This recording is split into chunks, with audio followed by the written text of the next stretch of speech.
Your heart stops, and instead of going dark, your brain may ignite in a final, mysterious surge of awareness. Your heart just stopped, not metaphorically, not slowly. One moment, it was beating in the background of your life, steady and automatic, and now, without asking permission, it isn't. That fast, that quietly, I've always been drawn to moments like this in biology. Not the dramatic ones we can see, but the invisible thresholds we cross without noticing. The exact point where a system fails, and something else begins. Because we tend to think of death as a clean break, a switch flipped off, end of story. But the deeper I looked into it, the less that idea made sense. Because here's what's unsettling. When your heart stops, your body changes instantly, but your brain doesn't, not right away. Your blood pressure drops to zero. The circulation that was delivering oxygen to every cell in your body just seconds ago comes to a halt. From a medical standpoint, something irreversible seems to have started. And yet, your mind hasn't caught up. For a brief window, measured in seconds, your brain is still active, still running, still producing whatever thought you were just having before everything went silent.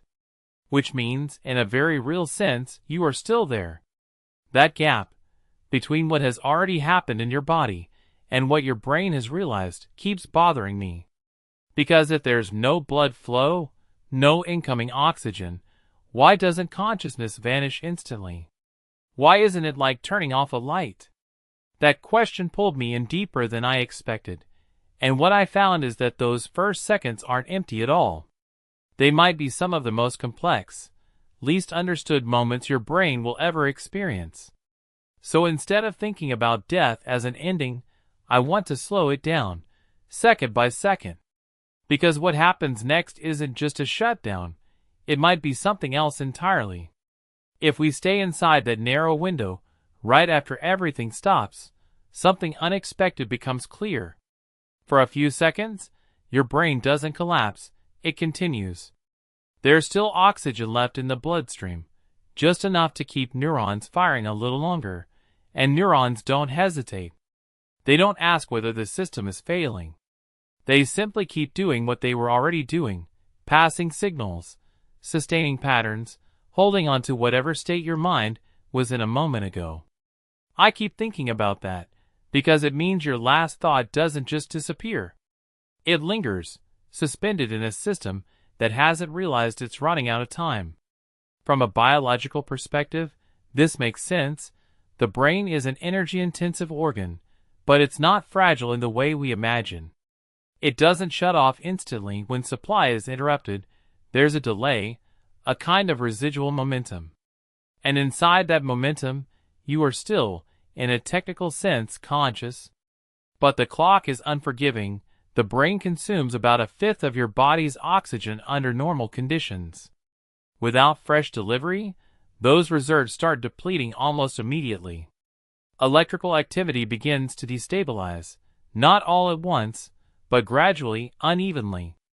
Around 10 seconds in, the cerebral cortex, the part responsible for awareness, perception, the feeling of being, you, starts to lose coherence. Signals become disorganized. Communication between regions starts to break down. This is when consciousness usually slips away. From the outside, it looks like a sudden absence. A body that was responsive is now still, but internally, I imagine it less like a switch turning off and more like a network losing synchronization, piece by piece. Vision fades, not because the eyes stop working, but because the brain stops interpreting what they send. Sound dissolves in the same way. The world doesn't disappear. It just stops being assembled into something meaningful. And what unsettles me is this. If that's the process, then it's not a clean ending, it's a transition. Which makes me wonder if what comes next is really just silence, or something we haven't fully understood yet. And that question, whether it's just silence, is exactly where the story takes a turn I didn't expect.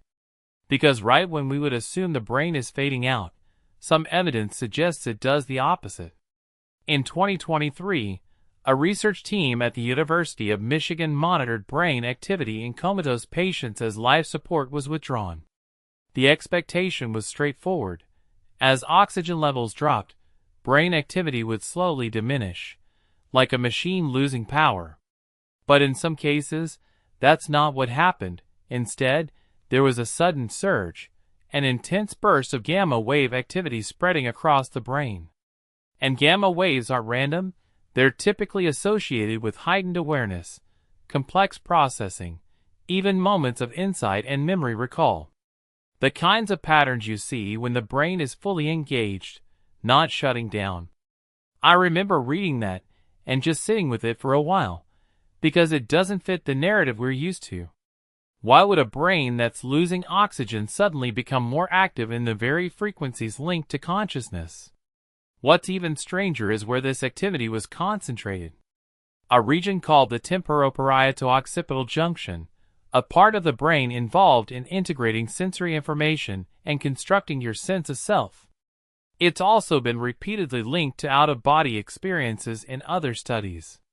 So now you have this moment where the brain is under extreme stress, resources are disappearing, and yet the systems tied to awareness, perception, even the feeling of being located inside a body are lighting up. I don't think we have a clean explanation for that.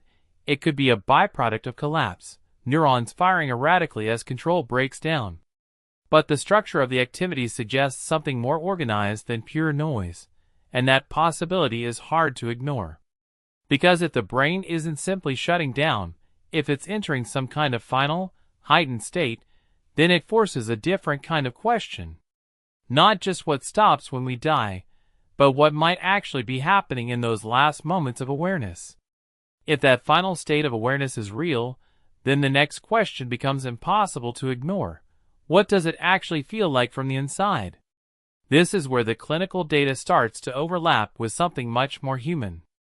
Dr. Sam Parney at NYU has spent years studying cardiac arrest survivors, trying to understand whether consciousness truly disappears when the body shuts down, and what his AWARE studies found is complicated. A significant number of people who were technically dead, no heartbeat, no measurable brain activity in a clinical setting, still reported some form of awareness. Not vague impressions, but structured experiences. Thoughts, sequences, in some cases, even clear visual and auditory perception.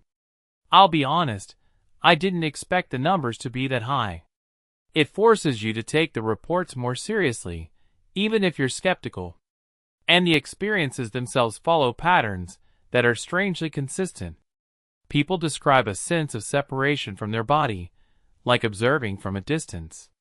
There's often a feeling of calm, something deeper than just the absence of pain. And in many cases, they describe encountering someone familiar. A relative, someone who has passed, someone who seems to be there with intention. You can interpret that as the brain constructing something comforting under extreme stress. That would make sense, but then there's another layer that's harder to reduce to comfort. The life review, not the highlight reel most of us imagine, not the big, defining achievements. What people describe instead are fragments of ordinary life. Small, almost forgettable moments, details that don't seem important until they're the only things left. One account that stayed with me involved a man who, during his experience, saw a white cat sitting on a staircase. It felt specific, real, but completely unfamiliar. Later, when he described it to his mother, she recognized it instantly. They had lived near that exact staircase when he was an infant, next to a neighbor who owned a white cat. He had no conscious memory of it, and that's the part one keeps coming back to. How much of our lives is actually stored somewhere beneath awareness? And in that final state, is the brain simply losing control or accessing everything at once? And while all of that may be unfolding inside the brain, the rest of the body is moving in a much quieter, more predictable direction. Around 30 seconds in, the absence of oxygen is no longer something cells can compensate for. They switch into survival mode, anaerobic metabolism, producing small amounts of energy, but at a cost. Lactic acid begins to build, internal chemistry shifts, and the stability that kept everything functioning starts to erode. From the outside, it looks like stillness, muscles release their tension, the face relaxes. The body becomes unresponsive in a way we instinctively recognize as final, but biologically, it isn't final yet. That's the part one didn't fully appreciate before looking into this, because at around 1 minute, you're in a state that's difficult to define. The damage is real, but it's not complete. Brain cells, under the right conditions, can survive without oxygen for several minutes before the injury becomes irreversible. Which means, in this narrow window, there is still a possibility, however fragile, of coming back. It's a threshold, not a clean ending, but a boundary between two directions, and that changes how I think about that minute. If intervention happens, CPR, defibrillation, restored blood flow, the process can be reversed. People return from this state, not as a theory, but as something that happens every day. But if nothing interrupts it, then that minute becomes something else entirely, a final stretch of experience. And if the brain is doing what some of the evidence suggests, activating, recalling, pulling from layers of memory we don't normally access, then that stretch might not be empty at all. It might be full, which leaves me with a thought I can't really shake. If, at the very end, the mind turns toward the smallest, most ordinary moments, then maybe those moments were never small to begin with. Maybe they were the ones that mattered all along. If there's one thing this changes for me, it's how I measure what actually matters. Not in theory, but in the way I move through an ordinary day. The evidence suggests your brain doesn't hold onto the biggest achievements at the end. It returns to the quiet, unnoticed moments. So maybe the way to live better isn't chasing extremes, but paying attention, being present in small interactions. Calling someone back, slowing down just enough to notice you're here. Because if those moments are what stay with you, they're already more important than you think.